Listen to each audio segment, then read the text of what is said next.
The iPhone 12 was announced less than a month ago, meaning there's only one thing left to do. Move on to talking about next year's model, of course. But in this video, I'm going to discuss something a little different, something a bit more encompassing, if you'll let me. Today, I'm going to try to predict not only what next year's model might look like, but what the next 3 years of iPhones have in store.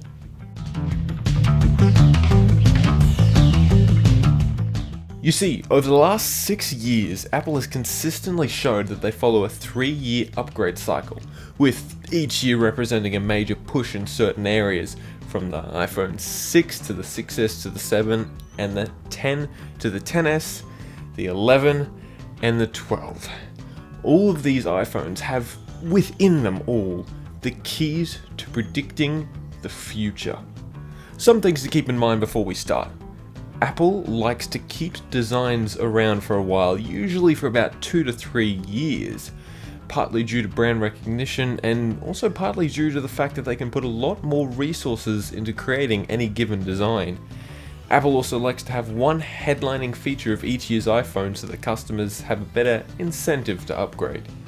Also, I have no clue on a folding iPhone. I know Process said it's coming, but the technology is just not up to Apple's standard yet, and heck, I don't even know if it ever will be. To be honest, AR glasses are getting closer and closer to being mainstream, maybe even before foldable phones do, and at that point, I doubt Apple will want to sink the resources in to create a iPhone Fold.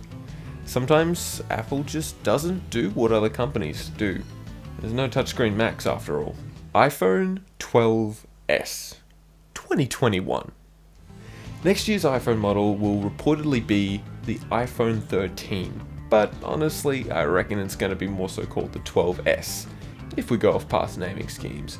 The 2021 iPhone will be the smallest upgrade. This is the 6 to the 6S, the 10 to the 10S, and it's going to be coming off the hot heels of the iPhone 12. There might be a very minor design change, but I honestly can't see too much happening with the iPhone 12s's design, so definitely don't go in expecting a smaller notch. A 120Hz display is almost a guaranteed, on the Pros at least.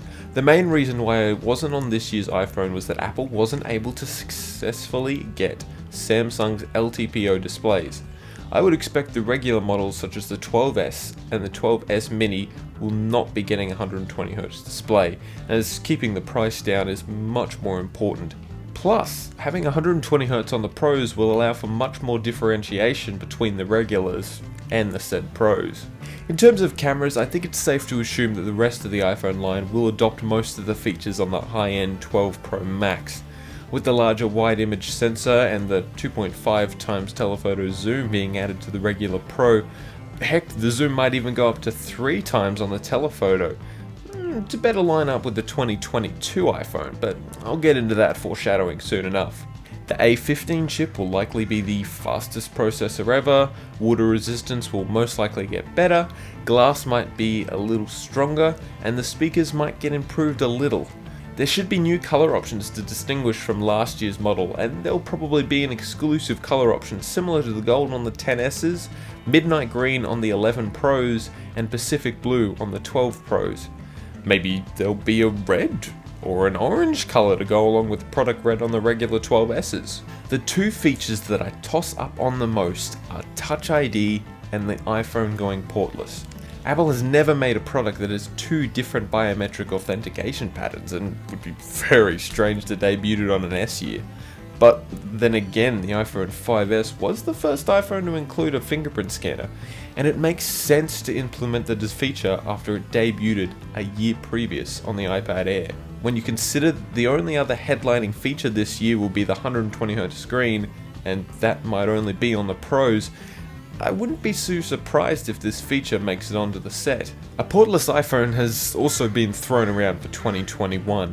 The leaks point to at least one of the 2021 iPhones having no port, and after the iPhone 12 Pro Max was revealed to have its unique camera features, I wouldn't be too surprised if this is the model that loses the port. However, I personally believe that the 2021 models will still have the port, with Apple instead pushing the 2022 iPhones to be portless. Speaking of which, iPhone 13, 2022. Cameras. This is the 6S to the 7, the 10S to the 11. Both of these upgrades added one extra camera and drastically improved the camera performance on the iPhone. I would expect something very similar to happen this year, especially since there was a rumor floating around that the 2022 iPhone will include a periscope zoom camera.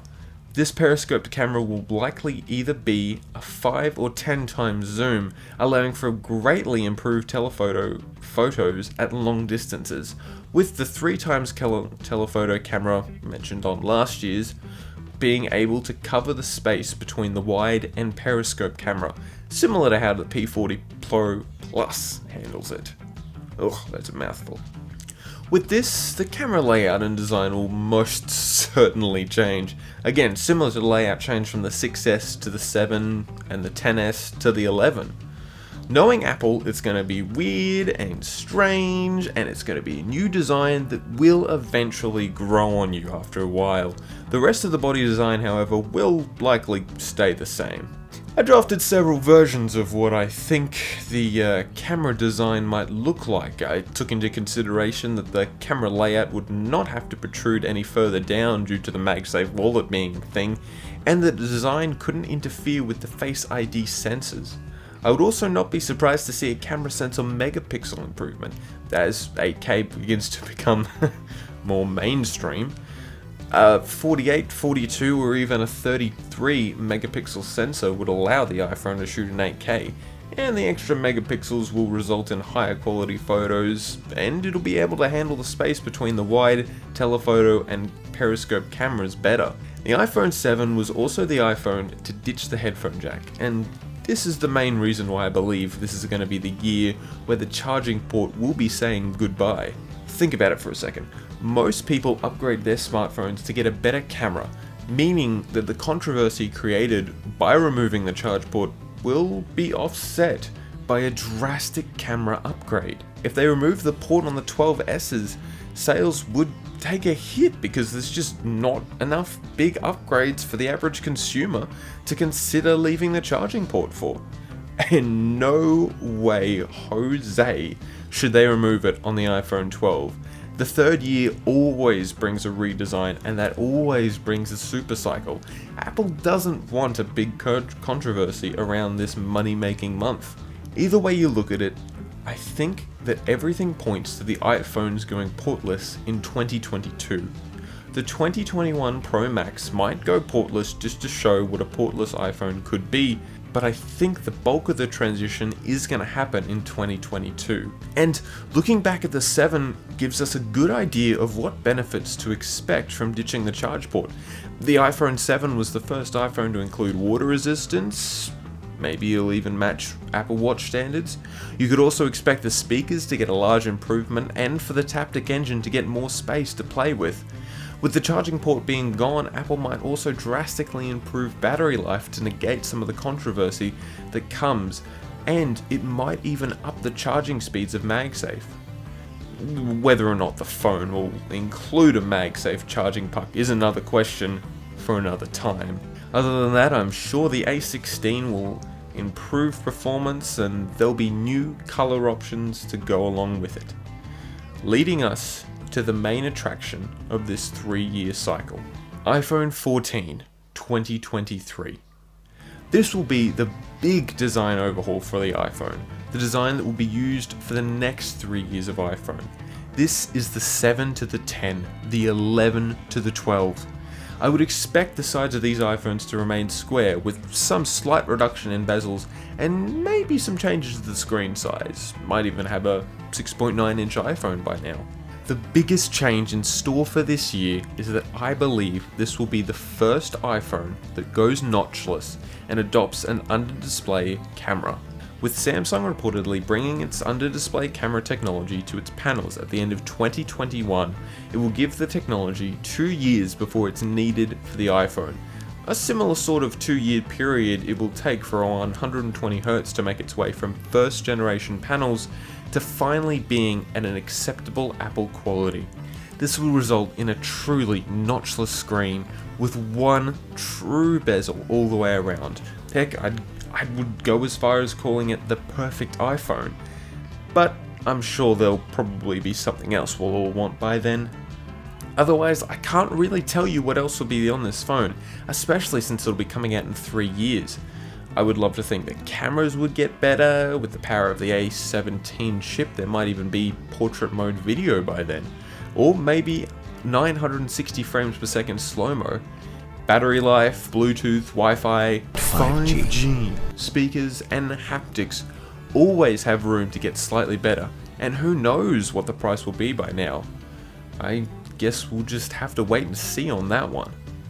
But anyway, thank you for watching. This has been a long video to produce, and I think it's going to be pretty cool if some of these predictions come through.